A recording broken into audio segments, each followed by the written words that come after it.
I've been watching a lot of Hollywood movies from the 40s and the 30s,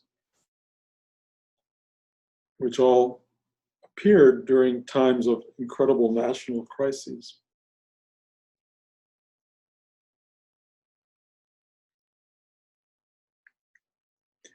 Some are like madcap comedies, which are kind of mindless, Bringing Up Baby, Night at the Opera. But a fair number of them have really brought me to tears. I was watching one of the old versions of Little Women with Elizabeth Taylor in it, Janet Leigh, and others. And I just found myself crying and crying. Yankee Doodle Dandy, Jimmy Cagney. Bringing Up Baby, I wasn't crying during that, but it was interesting to see how much people were trying to get out of their thought processes. The madness of things was so exhilarating in a way. Things that didn't make sense were funny.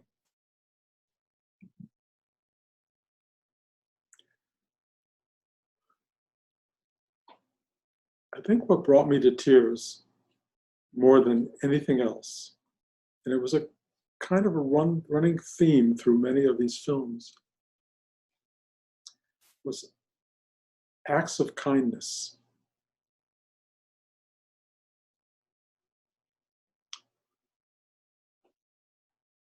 And you were seeing so many people being selfless, so many people caring for others more than themselves.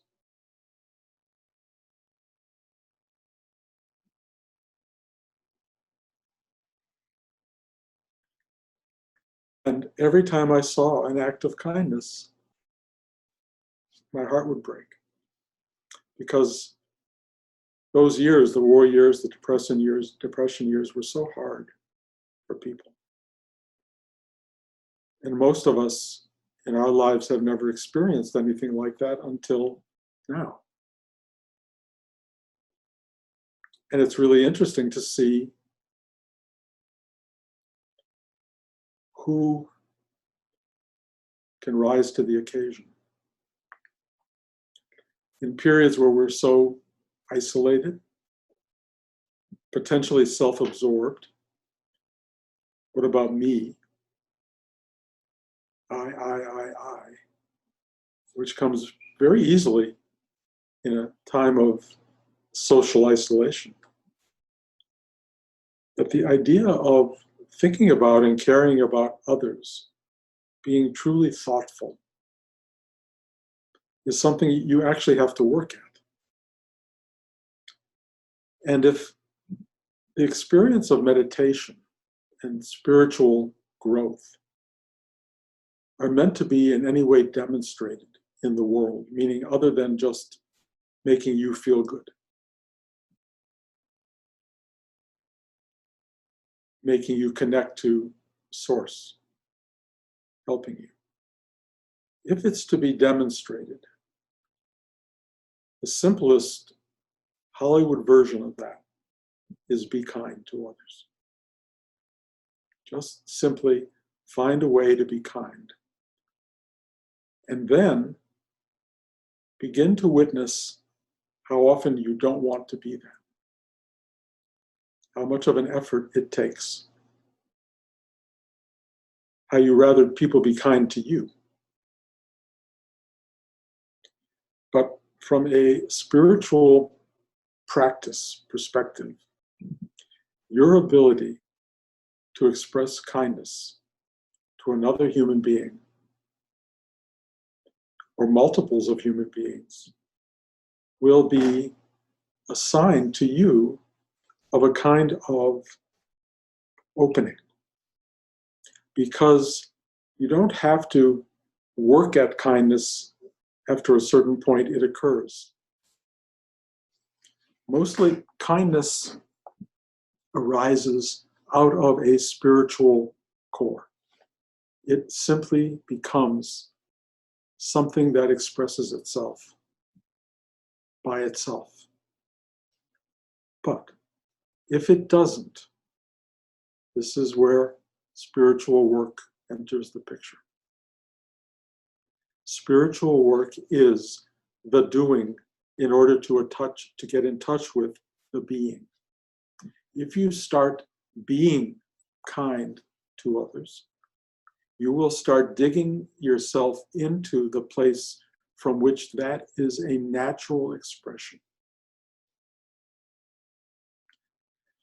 That is the work of being human. And when you fail to be kind or don't take the opportunity to be kind, that's a flashpoint of awareness, of recognition of where your work needs to come in.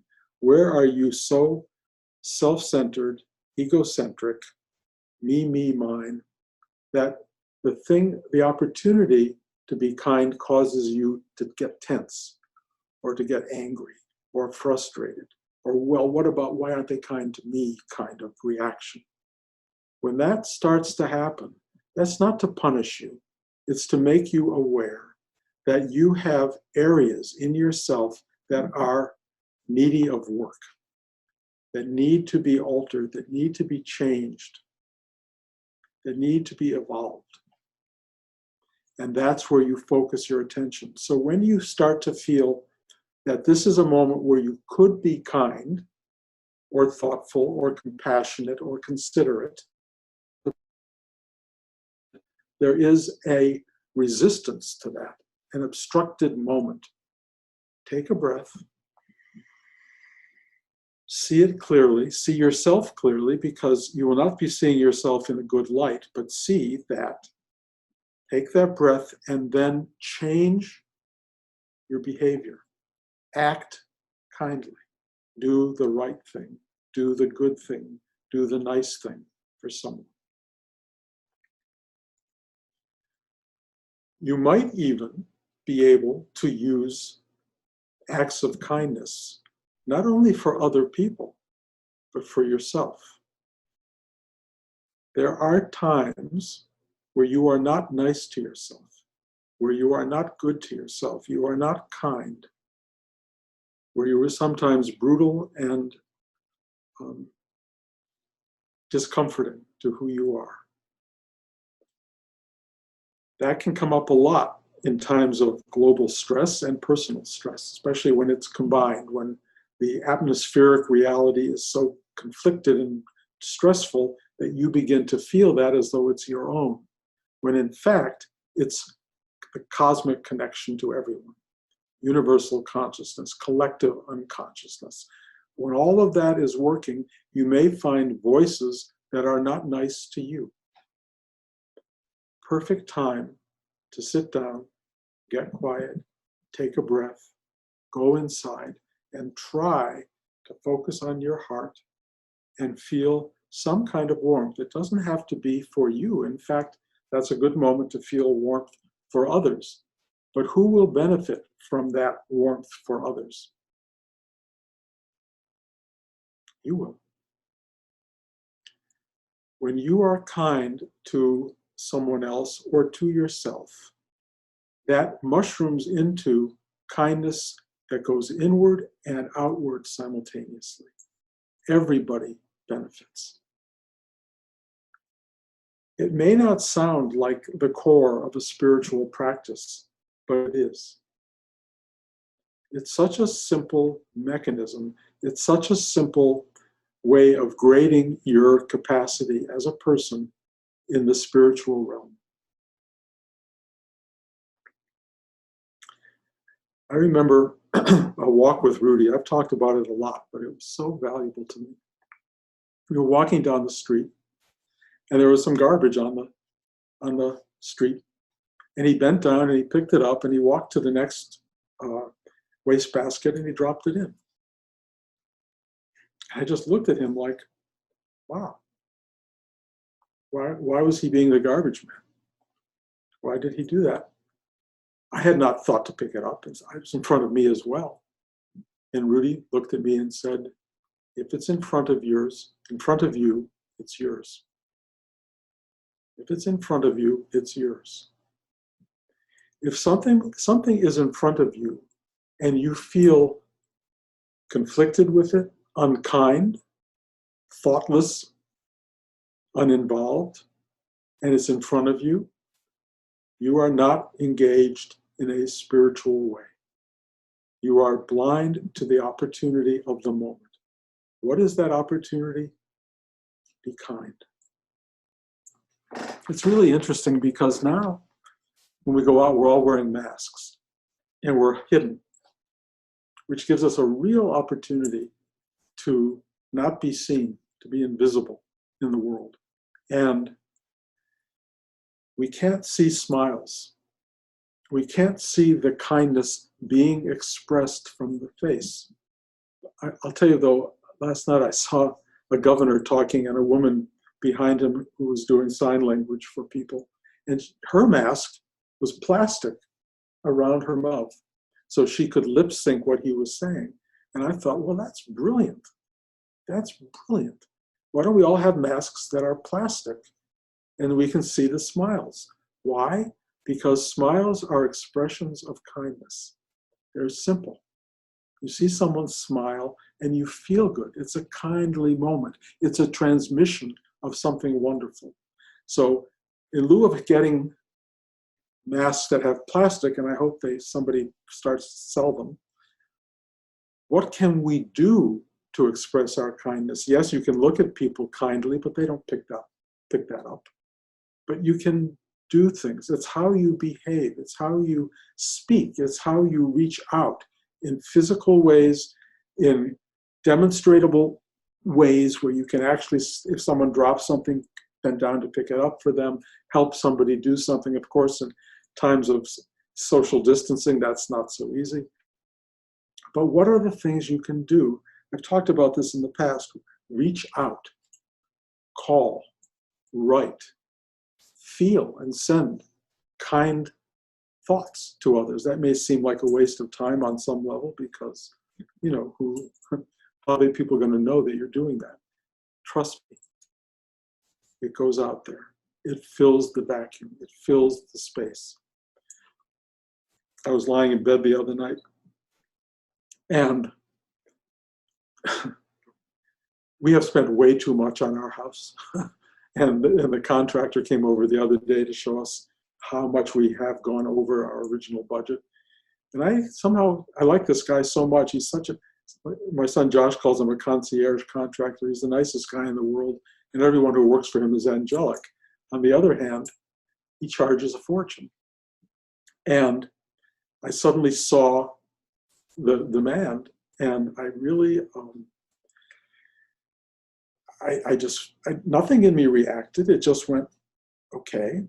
But in the middle of the night, all of a sudden, I thought, oh my God, this is a lot.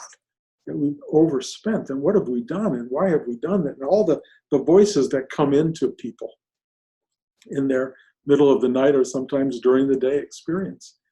And I was overcome with kind of a mortification that I had given myself over to such expansion and so much expense. And I didn't know what to do. I couldn't sleep.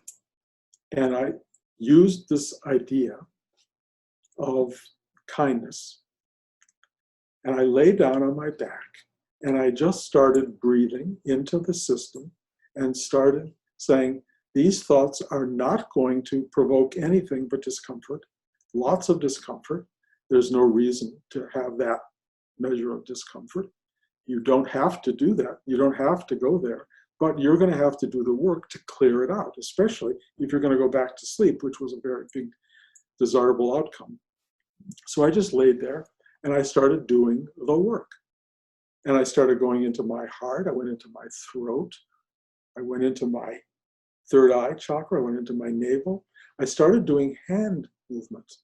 And I started putting my hands over my heart, touching, feeling, putting my hands together.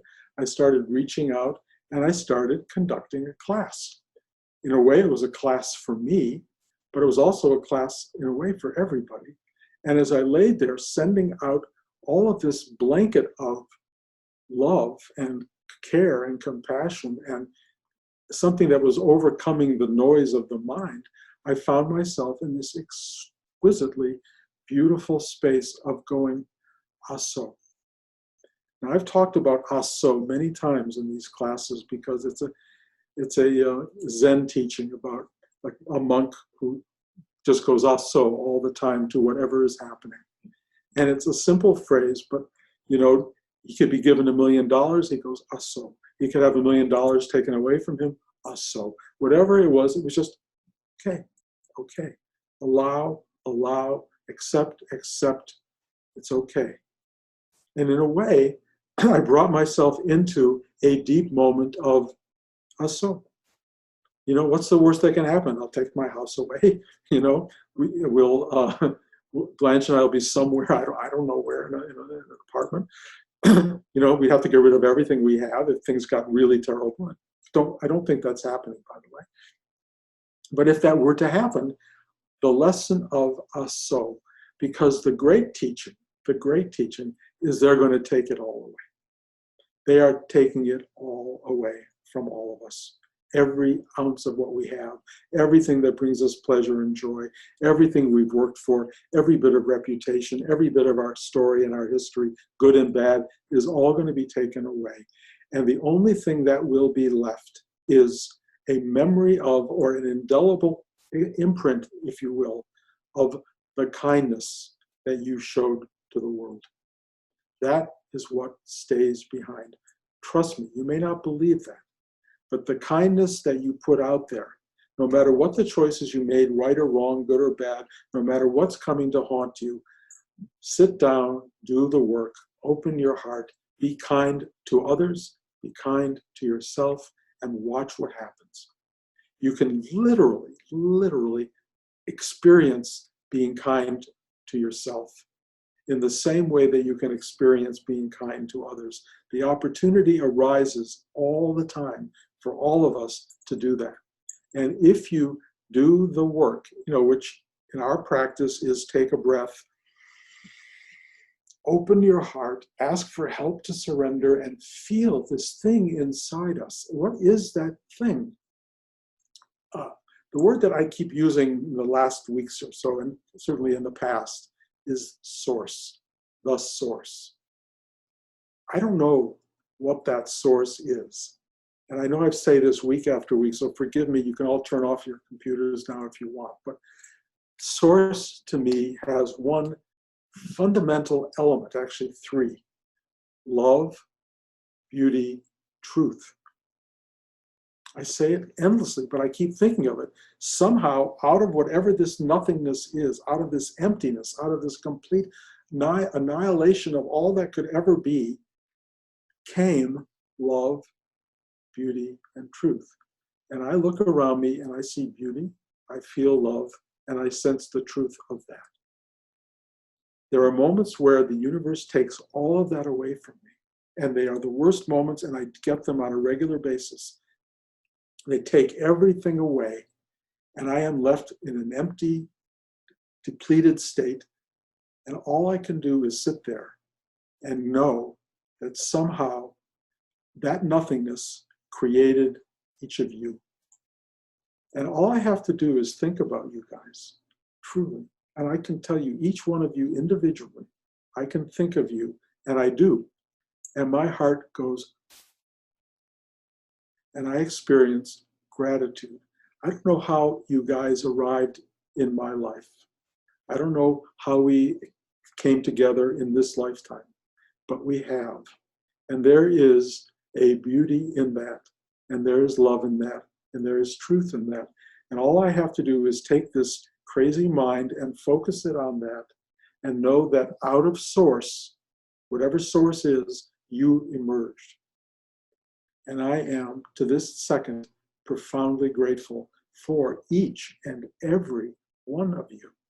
Not more one than the other, because when I sit down and I sit with each of you, and I go into my depth, which leads me toward source, when I go there, the love I feel for each of you is completely real and full. It's not measured by this person and that person. It is just a dynamic expression of love. And all I want to do in that love is be kind to you. I just want to be kind. I want to experience a compassion for you. And trust me, whenever I go into any of you or sit with you, in a way, your whole life story comes into me. Those of you I know better, there's more detail, but the whole feel of it comes into me. And all I do is embrace it. And I go, I get it. I know how much you go through. I know what your life is. I know how hard it is. I know where the love is. I know where the beauty is. I really, really get you, and I feel for you, and I'm so grateful I know you. That's what happens when I teach this class. And that's what I express to you. You guys, I don't think you're ever going to be hugged as deeply and as loved as profoundly as just sitting in this room, in this strange Zoom experience. Because it's Source reaching out and expressing its love, its beauty, and its truth. And I get it back. But whether I get it back from you or not is inconsequential on some level, because Source is passing through the system.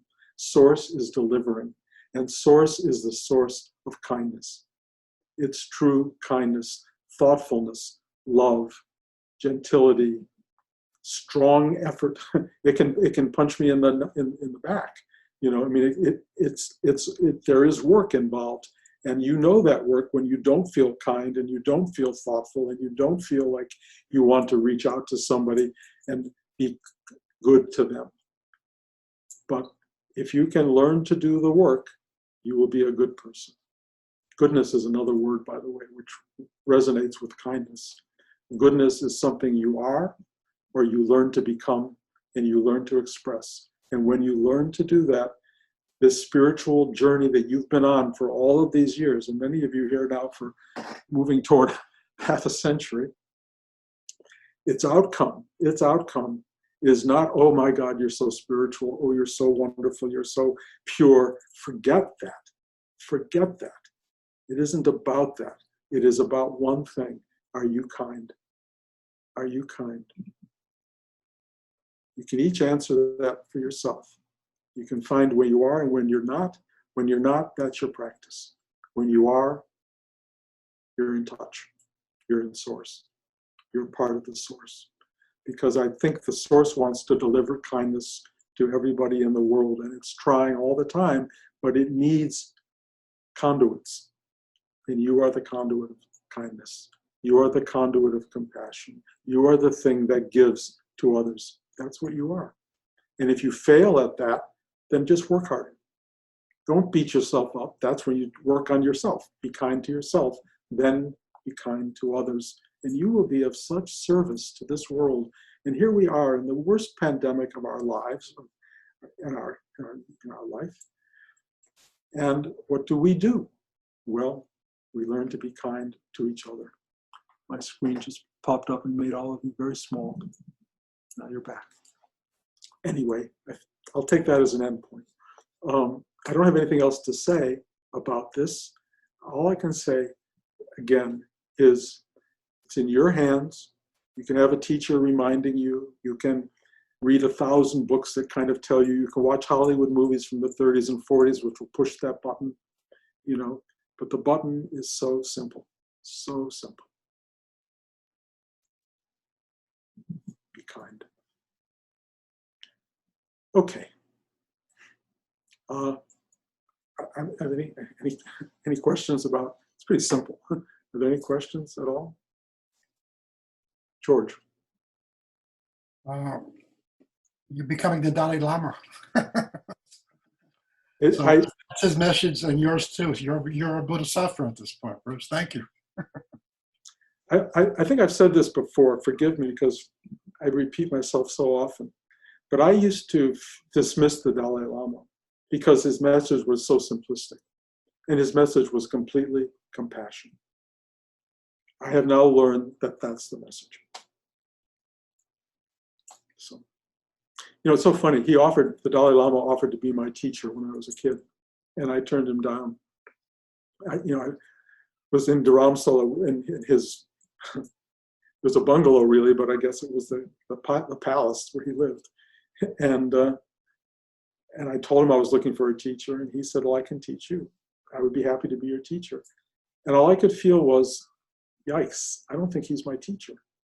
It felt too simplistic and too simple-minded, and I didn't say it. So I said, look, would you mind if I keep on my journey to find my teacher?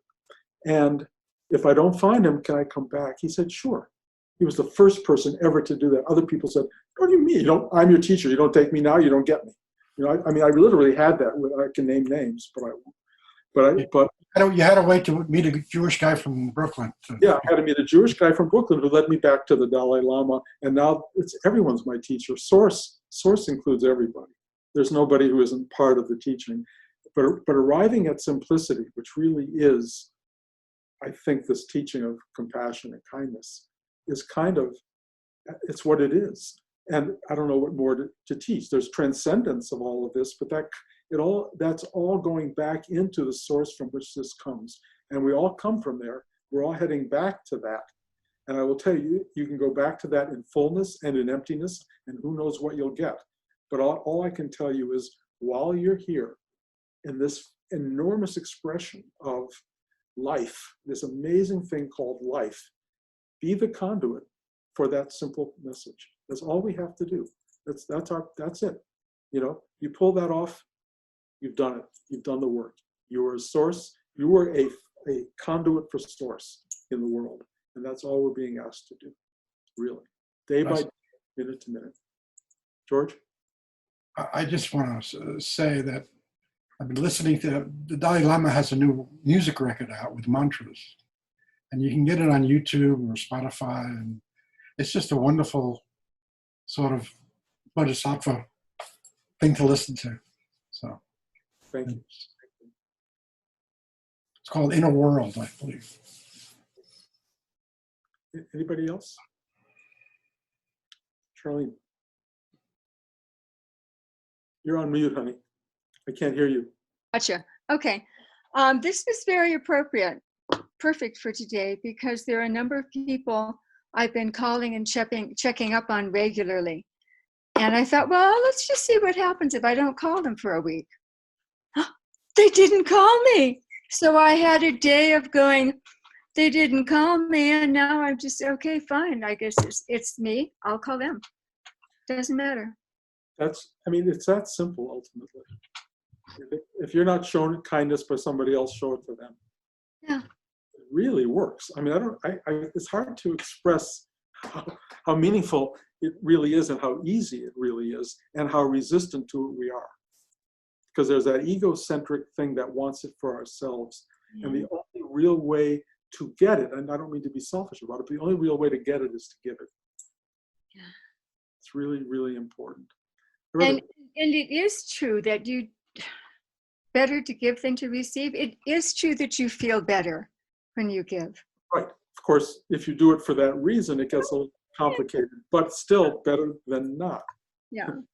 I heard a line last week, teachers teach what they need to learn. Yeah. It's a really interesting line. And I find that. Some people have told me, why don't you listen to your own talks? Like my wife, Blanche. Why don't you listen to your own talks? Well, I have. And I go, oh, interesting. I have no recollection of saying most of it.